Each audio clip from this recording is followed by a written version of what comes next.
মহিলা সহ একাধিক ব্যক্তিকে বেধড়ক মারধর ও খুনের চেষ্টার অভিযোগে বাবলারি থেকে গ্রেপ্তার দুই দুষ্কৃতী পেশ করা হলো আদালতে। বৃহস্পতিবার ধৃত দুই দুষ্কৃতী চন্দন দেবনাথ ও শুভজিৎ দেবনাথের বিরুদ্ধে মারধর ও খুনের চেষ্টার মামলা রুজু করে নবদ্বীপ আদালতে পেশ করে পুলিশ।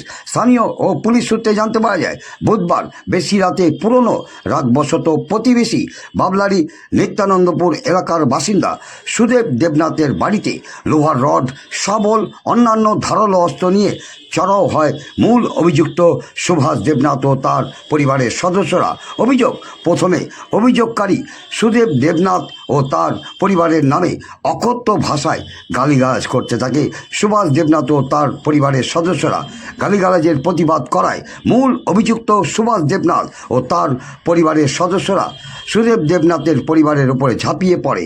অভিযোগ, এই সময় অভিযুক্তরা লোহার রড, শাবল ও ধারালো অস্ত্র নিয়ে সুদেব দেবনাথ ও তার পরিবারকে বেধড়ক মারধর করে রক্তাক্ত করে দেয়।